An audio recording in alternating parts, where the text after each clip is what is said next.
अस्सलाम वालेकुम नाज़रीन, मैं हूं आपके मेज़बान अहमद गौहर। नाज़रीन, इस वक्त मैं फैसलाबाद झांग रोड पर मौजूद हूं और हम यहां से गुजर रहे थे और मेरी नज़र अचानक एक बहन पर पड़ी है। गेटअप से तो बड़ी पढ़ी लिखी लग रही है, पता नहीं क्या मजबूरी है, बेचारी यहाँ पे भीख मांग रही थी। आइए इनसे बात करते हैं, जानते हैं कि क्यों खड़ी है यहाँ पे और क्या मजबूरी बनी है। अस्सलाम वालेकुम। वालेकुम सलाम। बहना, मुझे बताएं कि क्या मजबूरी है, किस वजह से आप जो है ना वो रोड पे खड़ी भीख मांग रही है। बस कोई कमाने वाला है नहीं, इस वजह से हम मांग रहे हैं। तो आपके माँ बाप बहन भाई किधर है? माँ है, भाई छोटा सा है, वो कमा नहीं सकता, कुछ कर नहीं सकता, वो स्कूल पढ़ता है।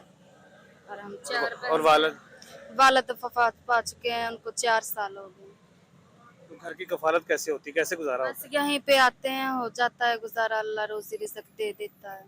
आप अकेली हैं घर में, बड़ी हैं कमाने वाली? नहीं, हमें मैं ही हूँ, मैं और ये मेरी बहन ही है। तो क्या है, बहन भाई छोटे हैं सारे? हाँ, वो छोटे हैं। कितने बहन भाई हैं टोटल? 4 बहनें, एक भाई। और वालदा क्या करती हैं? वालदा घर में ही होती है, वो बीमार है, गुर्दों का मसला है, वो नहीं कहीं भी आती जाती है। तो यहाँ पे रोड पे खड़ी हैं, आप कितने पैसे कमा लेती हैं यहाँ? कोई 300-400 हो जाते हैं बस।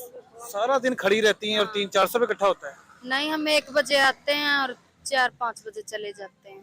तो 300-400 में किस तरह से गुजारा होता है? आजकल महंगाई भी बहुत ज्यादा है, मतलब किस तरह से गुजारा होता है? बस कर लेते हैं, क्या क्या करें अब, मजबूर है ना, कुछ और कर नहीं सकते हैं। तो आप तो कितना पढ़ी हुई है? तलीम नहीं है मेरे पास। तलीम नहीं है आपके नहीं। पास? कोई जॉब शॉब नहीं ढूंढने की कोशिश की आपने? बस की थी, तलीम की वजह से नहीं मिलती है। तलीम की वजह से नहीं हम्म। मिलती। अच्छा, मुझे ये बताएं बहना कि जिस तरह बता रही हैं कि 300-400 रुपया कमाती हैं आप, तो 300-400 रुपये तो में गुजारा तो नहीं होता। नहीं। कितनी रातें, कितने दिन आपको भूखे सोना पड़ा? हाँ, बस क्या करें, मजबूरी है। हो किसी के पास घर में तो नहीं जा सकते कि हमें खाना दो, कि ये दो, कि वो दो।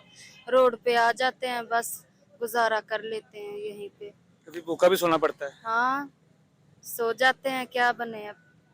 तो जब आप घर पे जाती हैं, किसी दिन दिहाड़ी नहीं लगी, आपको पैसे नहीं मिले, तो छोटे बहन भाइयों को किस तरह से तसल्ली देती हैं? बस कोई बात नहीं, आज किस काम नहीं चला, कल चल जाएगा, ऐसे बस बोल के हो जाता है। बस क्या करें, गरीब है ना, किसके पास जाएं। यहाँ पे रोड पे खड़े हैं लोग, तो आपको उल्टी सीधे ऑफर्स भी करते होंगे, छेड़ते भी होंगे।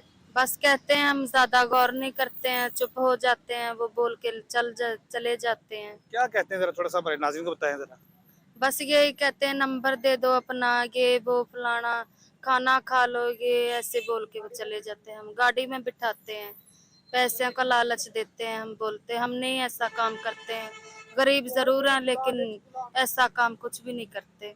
जितने भी मुखिया हज़रात हमारी इस वीडियो को देख रहे हैं, सबसे गुजारिश है कि खुदारा खुदारा इनका नंबर हम जो है ना वो स्क्रीन पे दे रहे हैं, बढ़ चढ़ कर इनकी मदद कीजिएगा और इनको तंग ना कीजिएगा, क्योंकि पहले ही परेशान है, गरीब है, और गरीब की जो हाँ होती है ना वो तबाह बर्बाद कर देती है। तो आप सब गुजारिश है कि इनकी हेल्प करें। इसके अलावा कोई घटिया बात, कोई उल्टी सीधी कॉल्स ना कीजिएगा। इसी के साथ मुझे इजाज़त दीजिए, अपना बहुत सा ख्याल रखिएगा। अल्लाह हाफिज़।